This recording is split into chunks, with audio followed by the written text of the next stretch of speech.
열왕기하 19장. 이 말을 모두 들은 히스기야도 옷을 찢고 굵은 베옷을 입었다. 그리고 하나님의 성전으로 들어갔다. 그는 왕궁을 책임지고 있는 엘리야김과 서기관 셈나와 원로 제사장들을 아모스의 아들 예언자 이사야에게 보냈는데 그들도 모두 굵은 베옷을 입었다. 그들이 이사야에게 말했다. 히스기야 왕의 메시지입니다. 오늘은 참담한 날, 비참한 날, 심판의 날입니다. 아이를 낳을 때가 되었느냐? 출산할 힘이 없습니다. 하나님, 당신의 하나님께서 랍사게의 신성 모독 발언을 들으셨을 것입니다. 그의 주인인 아시리아 왕이 그를 보내어 살아계신 하나님을 모욕하게 했습니다. 하나님, 당신의 하나님께서 그런 말을 한 그를 그냥 두지 않으실 것입니다. 당신은 남은 이 백성을 위해 기도해 주십시오. 이것이 히스기야 왕의 신하들이 이사야에게 전한 메시지였다. 이사야가 그들에게 대답했다. 당신들의 주인에게 이렇게 전하십시오. 하나님의 말씀입니다. 너는 아시리아 왕의 아첨쟁이 심부름꾼들에게서 들은 그 무엄한 신성모독 발언을 조금 더 두려워하지 마라. 내가 그의 자신감을 앗아갈 것이다. 그는 한 소문을 듣고 겁에 질려서 자기 나라로 돌아갈 것이다. 돌아간 뒤에는 내가 반드시 그를 죽게 할 것이다. 랍사게가 돌아가서 보니 아시리아 왕이 이미 라기스에서 진을 거두고 가서 린나와 싸우고 있었다.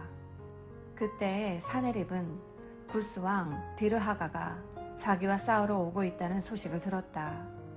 그래서 그는 유다의 히스기야 왕에게 또 다른 사신을 보내어 이런 메시지를 전하게 했다. 너가 그토록 소중히 여기는 그 신이 예루살렘은 절대로 아시리아 왕에게 무너지지 않는다고 말하더라도 속지 마라. 새빨간 거짓말이다. 아시리아 왕들의 업적은 너도 아는 바다. 여러 나라들이 줄줄이 짓밟혀 폐허가 되었다. 그런데 어째서 너희만은 예외일 것이라고 생각하느냐? 내 조상들에게 망하여 폐허가 된 나라들을 잘 살펴보아라.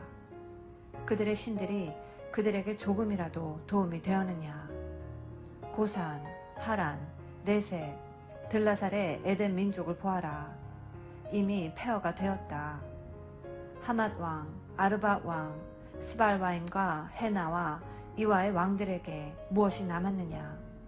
오직 뼈뿐이다. 히스기야가 사신에게서 편지를 받아 읽었다. 그는 하나님의 성전으로 가서 편지를 하나님 앞에 펼쳐 놓았다. 그리고 기도했다. 참으로 간절히 기도했다. 위엄으로 그룹 보좌에 앉으신 하나님, 이스라엘의 하나님, 주님은 세상 모든 나라를 다스리시는 한 분, 하나님이시며 하늘을 지으시고 땅을 지은 분이십니다. 하나님, 귀를 열어 들으시고 눈을 떠서 보십시오. 살아계신 하나님을 뻔뻔스레 모욕하는 사네립이 보낸 이 편지를 보십시오.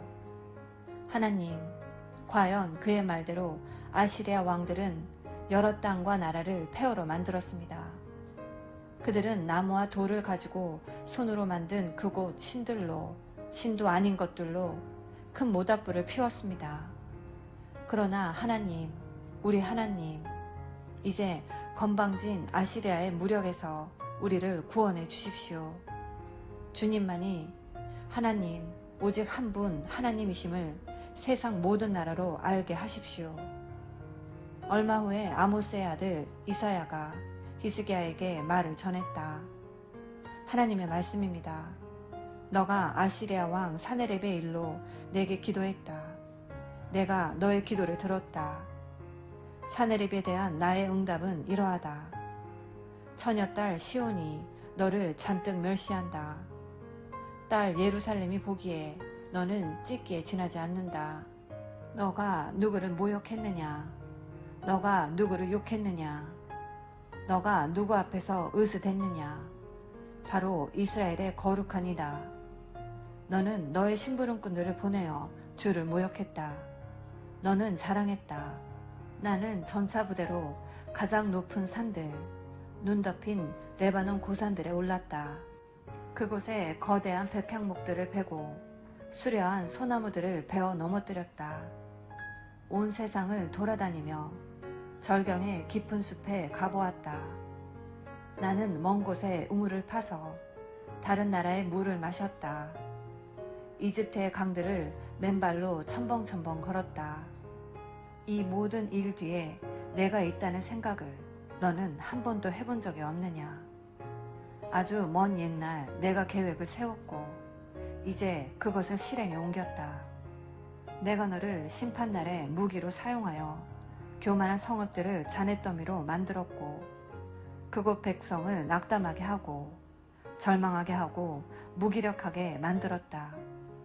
그들은 잡초처럼 쓸모없고 풀처럼 약하며 바람에 날리는 겨처럼 힘을 잃었다. 나는 너가 언제 앉고 언제 오며 언제 가는지를 다 안다.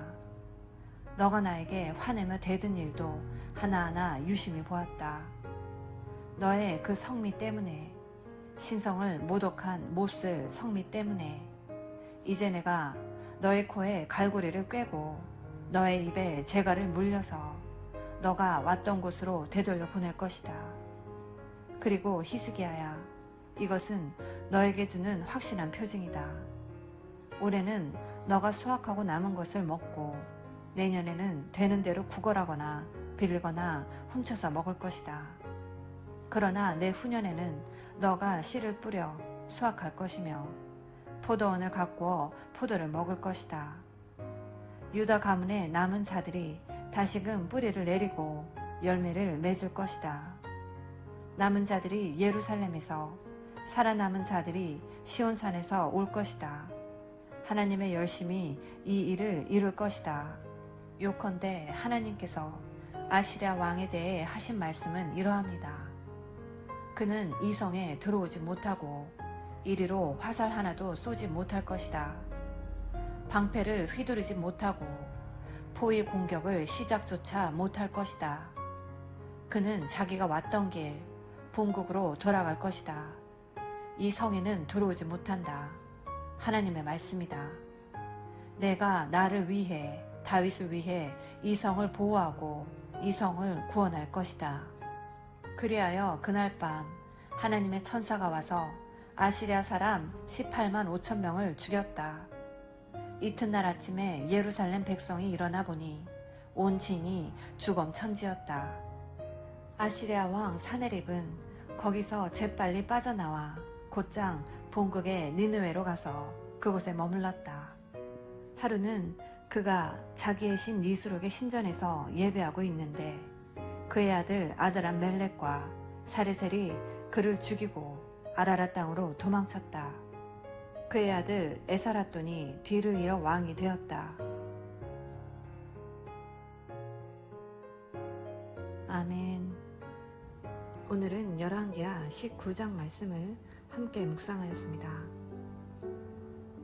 본문은 믿음의 위기, 신앙의 위기가 찾아왔을 때 하나님을 의뢰하는 히스기야에게 베푸신 하나님의 은혜를 보여줍니다. 히스기야는 하나님과 하나님의 백성을 모독하는 랍사게의 말을 듣고서 곧장 하나님의 성전으로 나아갔습니다. 옷을 찢고 굵은 배를 입은 그의 태도는 회개하는 자의 태도이며 은혜를 구하는 간절한 마음입니다. 한편 랍사게는 림나의 전선에서 전쟁하는 왕 사네립에게 갔고 아수르 왕은 다시 사자를 보내 예루살렘을 위협하고 하나님을 모독합니다. 이번에도 히스기야는 다시 하나님의 성전에 나아가 그 편지를 펴놓고 기도합니다. 그의 기도의 초점은 단지 유다의 구원이 아니었습니다. 놀랍게도 히스기야는 하나님의 명예를 놓고 기도하고 있습니다. 히스기야는 예수님께서 가르쳐 주신 주기도문처럼 오직 하나님의 이름의 영광을 위해서 기도했습니다. 하나님께서는 이사야를 통해서 유다의 구원에 대한 약속의 말씀을 주셨습니다. 예루살렘이 아수르 군대에게 포위되어 2해 동안 씨를 뿌릴 수가 없기 때문에 밭에서 스스로 난 것을 먹게 될 것이고, 세 번째 해에는 심어서 먹게 될 것이라는 말씀이었습니다. 예루살렘 백성들은 이렇게 아무것도 없는 상황에서 적어도 2해 동안을 하나님의 약속만을 믿고 살아가야 하는 믿음의 삶을 요구받습니다. 백성들은 이동안 하나님의 약속을 신뢰하고 인내하며 기다리는 훈련을 해야만 합니다. 오늘 본문 말씀을 묵상하며 위기의 순간에도 사람을 찾거나 스스로의 노력으로 먼저 해결하려고 하지 말고 우리의 기도를 들으시는 하나님께 먼저 나아가 하나님의 일하심을 기다리며 인내하고 신뢰하시는 복된 자녀 되시기를 예수님의 이름으로 기도합니다. 아멘. 사랑해 엄마.